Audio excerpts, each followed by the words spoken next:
Hello दोस्तों। तो जो उत्तराखंड में बाहरियों का जो दबदबा है और जो उत्तराखंड का पिस रहा है जो स्थानीय निवासी है, तो आज उस बारे में बात करेंगे। वैसे तो आप सबको पता होगा कि उत्तराखंड देवभूमि के नाम से जाना जाता है और कुछ सालों से यहाँ जो जनसंख्या के हिसाब से देख लो, आर्थिक और सांस्कृतिक संरचना के हिसाब से देख लो, उत्तराखंड तेजी से बदल रहा है। जिसमें क्या हो रहा है कि आम उत्तराखंड के लोगों के अधिकार, रोजगार व पहचान तीनों की आज स्थिति बहुत खराब है। वो तीनों ही इसके उलट दिखाई दे रहे हैं। इसके उलट में आप देखेंगे तो जो बाहरी लोगों का जो बढ़ता दबदबा है वो उत्तराखंड में बहुत गंभीर विषय हो गया है। राज्य के जो मैदानी इलाके हैं और यहाँ तक कि अब पहाड़ों में भी तो जो जो ज़मीनें हैं उसके जो बड़े बड़े पैमाने पर खरीद फरोख्त हो रही है, उसमें होटल, रिजॉर्ट और व्यापार जो बाहर के लोग कर रहे हैं, उसमें स्थानीय लोग हैं वो केवल मजदूर व चौकीदार ही सीमित तक रह गए हैं।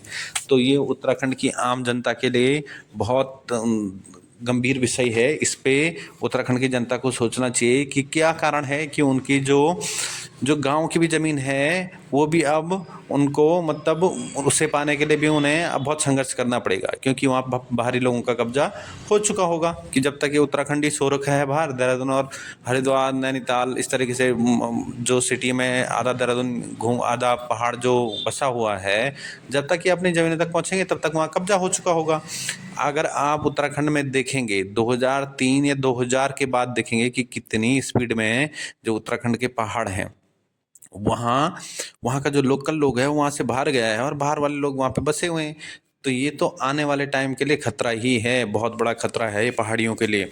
तो जब तक पहाड़ी एकजुट नहीं हुए, सड़क पे नहीं आए, तब तक पहाड़ में बहुत बड़ा संकट है।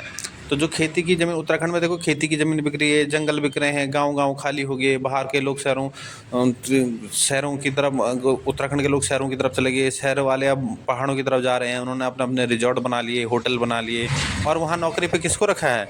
जो उत्तराखंड का मूल निवासी है, तो वो वहाँ नौकरी कर रहा है और जो वहाँ सेठ बन के घूम रहे हैं वो सब बाहर के लोग हैं। तो क्योंकि उत्तराखंड का आदमी बहुत शरीफ होता है, उत्तराखंड के लोग बहुत शरीफ होते हैं और इसका बहुत बड़ा फ़ायदा बाहर के लोग उठा रहे हैं।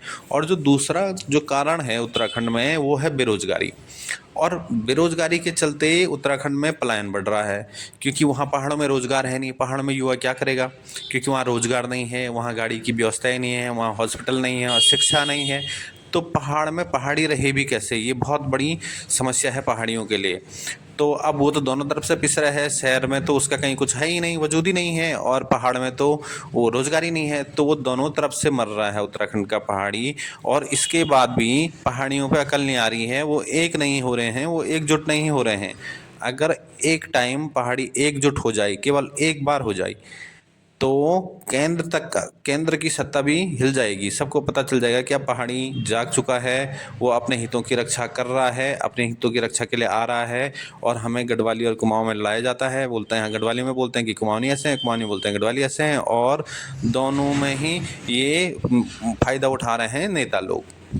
तो कुमाऊं की भी हालत वैसी है दोस्तों जैसे गढ़वाल की है, मतलब पूरे उत्तराखंड की हालत ऐसी है।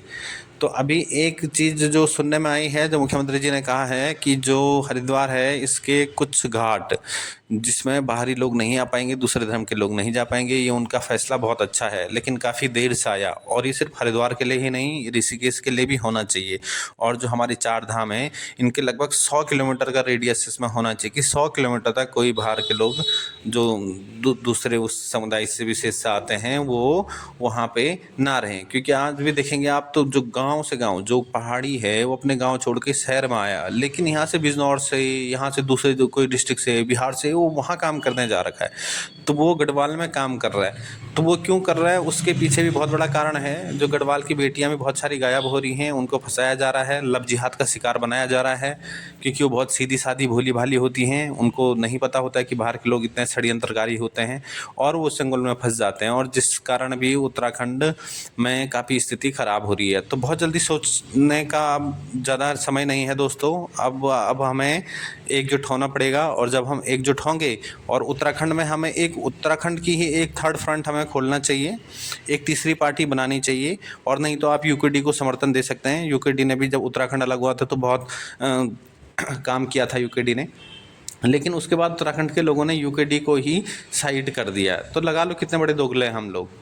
तो हम अपनी गलतियों के चक्कर में पिस रहे हैं, ऐसा भी हम बोल सकते हैं। तो हमें एक ऐसी पार्टी, मजबूत पार्टी, क्षेत्रीय पार्टी ज़रूर उसको सपोर्ट करना चाहिए था। अगर ऐसा होता, एक क्षेत्रीय पार्टी हमारी रहती, तो हमारे संसद में हमारे लोग रहते, यहाँ की विधानसभा में हमारे लोग रहते, तो वो हमारे ही लोगों के लिए सोचते। लेकिन आज स्थिति ये है कि हमारे लोग वहाँ हैं ही नहीं जो हमारे हितों की बात करें, और जो लोग वहाँ हैं उन्होंने पहाड़ में कैसा जीवन है उसको देखा ही नहीं है, और देखा है तो बहुत पहले देखा है। तो इंसान तो बहुत जल्दी भूल जाता है अपने वो सारी चीज़ें। तो वो अब उत्तराखंड के लोगों के लिए कोई अच्छा काम नहीं कर पा रहे हैं, वो अच्छी तरीके से नहीं सोच पा रहे हैं। जो हमारी पीड़ा है, जो दर्द है, वो अब उन तक नहीं पहुंच पा रहा है। तो अब वो सिर्फ यहाँ पे भ्रष्टाचार हो रहा है, बाकी कुछ नहीं। क्योंकि उत्तराखंड का लोग तो बहुत शरीफ है, उसने तो एक जगह जाना है, एक जगह वोट दे के आ जाना है, और वोट देते आ रहा है, और जो इसका फ़ायदा है वो यहाँ पे पार्टियाँ उठा रही हैं। तो मैं तो ये कहूँगा दोस्तों, क्योंकि उत्तराखंड में एक क्षेत्रीय पार्टी को ज़रूर सपोर्ट करें। आप चाहे जिससी को भी कर लें, पर एक क्षेत्रीय पार्टी को ज़रूर सपोर्ट करें। अगर आपकी क्षेत्रीय पार्टी रहेगी तो आपके हितों की रक्षा होगी, वो क्षेत्रीय पार्टी आपके लिए लड़ेगी, और नहीं लड़ेगी तो आप कम से कम उसे बोल पाएंगे अपनी भाषा में, तो उसे समझा पाएंगे। जो हमारे नेता हैं वो हमारी भाषा ही नहीं समझते हैं।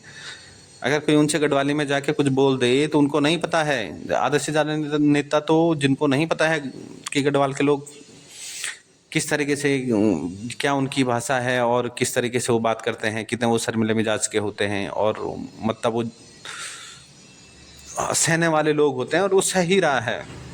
और इसका फ़ायदा ये नेता और पार्टियां उठा रही हैं। तो समझ जाओ उत्तराखंड के लोगों, और जितनी जल्दी हम समझेंगे उतनी जल्दी हमारा विकास होगा। जैसे हिमाचल है आज, वैसे कभी हम भी होंगे। तो हिमाचल बहुत आगे है विकास की राह पे, लेकिन उसके हिसाब से उत्तराखंड बहुत पीछे है। आप ज़रूर इस बारे में सोचें।